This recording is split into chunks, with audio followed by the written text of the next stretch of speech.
Okay, here's the deal. I tell the jokes. You laugh. Okay, not the other way around. We've been chosen to make a movie. Let's make it count, all right? You and I partner. You do all the work. I get most of the revenue. Plus, you get to be the director. Pretty cool, huh? First, we need some characters. Typically, we need a beautiful woman. Why? Because pay attention, guys. That's why. We could get someone unattractive and smart to actually have a decent plot, but then we'd still need another attractive woman to say dumb things, laugh, and wear revealing clothes.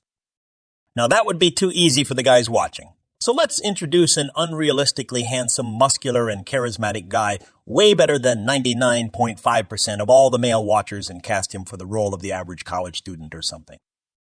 Even better if he's an 18-year-old high school student who looks like he's a pro athlete, a superstar model, and a master of seduction with 37 years of experience, all at once. Also, he's the hero who risked his life to save a cat from a burning house and works at the local supermarket to help his father pay the bills.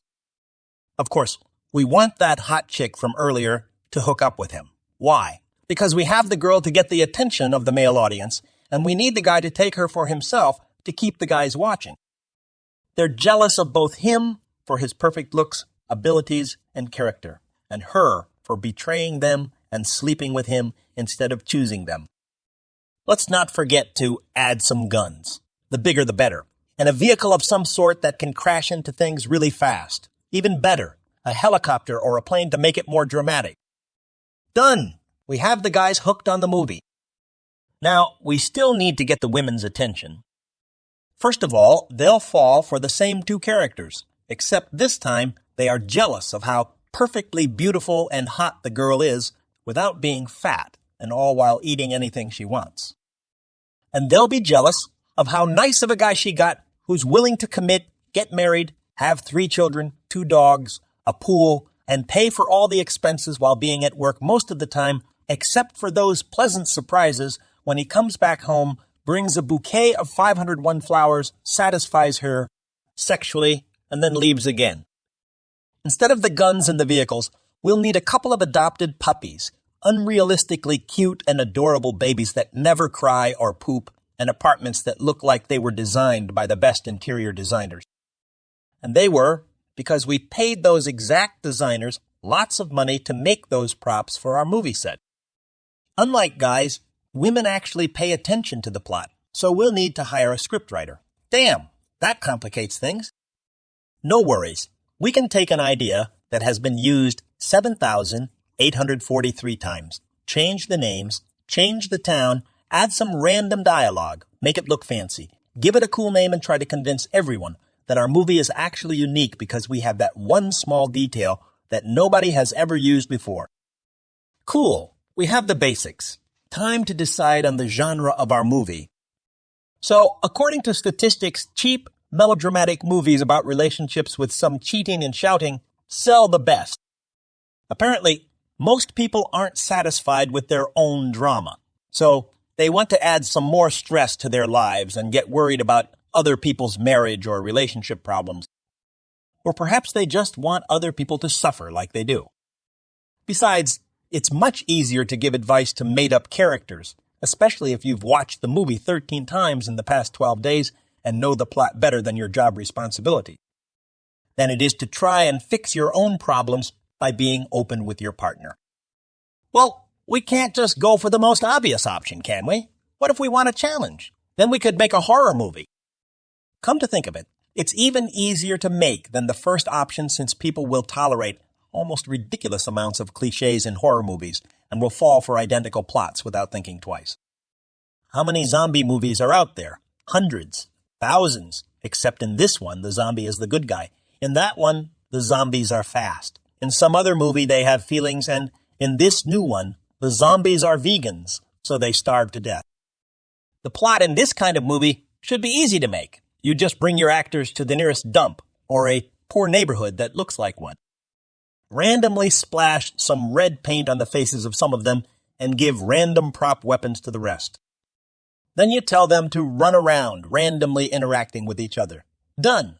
Repeat this scene in 37 other locations. Make them say things like, "We have to stay together," and "He didn't deserve to die," and you're good to go.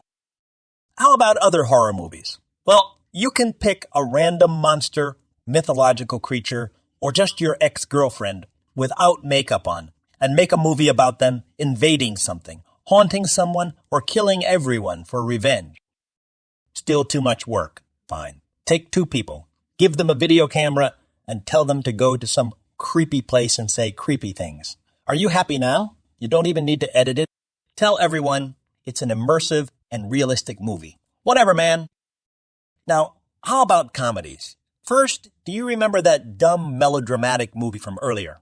Okay, add 3 jokes to that movie and call it a rom-com, romantic comedy.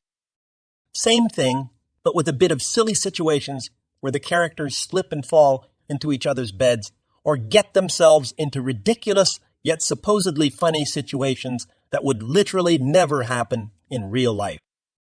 Historical movies. That's easy. Open a history book and pick a character.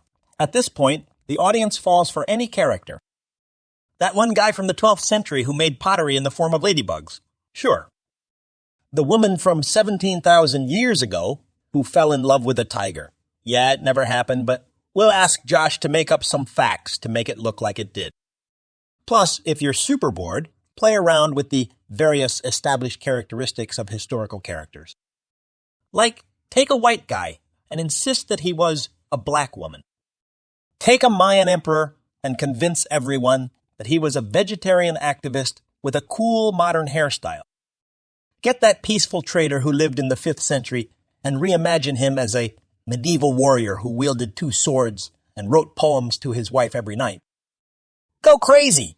Nobody cares anymore. They just want to see people run around in ragged clothes that seem to be from some ancient times or something. And how about the science fiction movies? Well, the plot in these movies never happens since it takes place in the future, so let's go nuts and make stuff up. You got some crazy costumes from Halloween that you made in your teenage years because your parents had no money to buy you proper ones? Cool, then bring those to the film set, give them to your actors, and tell them they are now aliens of different races. Yes, Leo, the 3-eyed centipede with no legs, is an alien race too. Don't make fun of disabled alien species, you heartless lunatic. Don't forget to make up some crazy weapons that can kill anyone in 1 second, but make sure your characters don't use them throughout the movie and fight with their bare hands instead. Why, you ask? Because it would be too easy. This special weapon is meant to be used once and only once when the main character is supposedly in trouble. He is being held in a ship guarded by 3,000 aliens after spacewalking into their ship, thinking nobody would notice.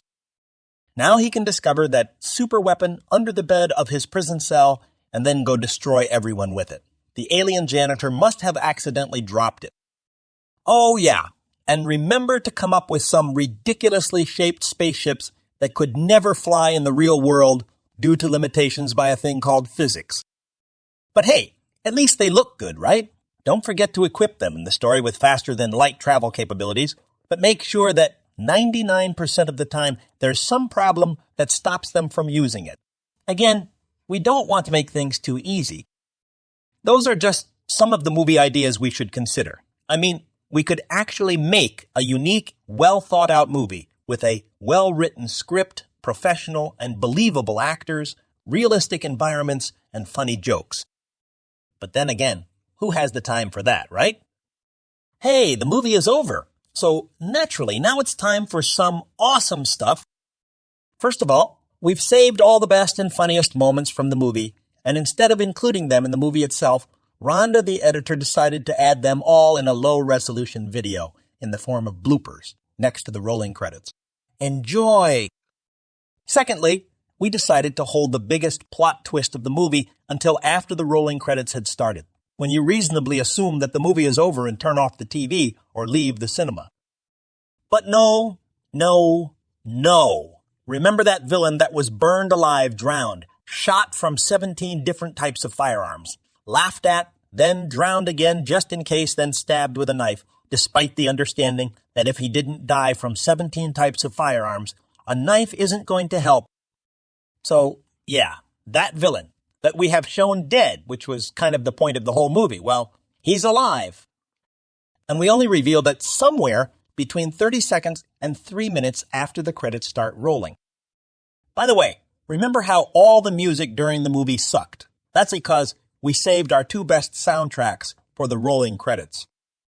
Why? Because Josh, the sound producer, wanted to make sure you stay for the soundtracks, and while you're at it, get so bored that you actually read the credits and finally recognize him for his talents.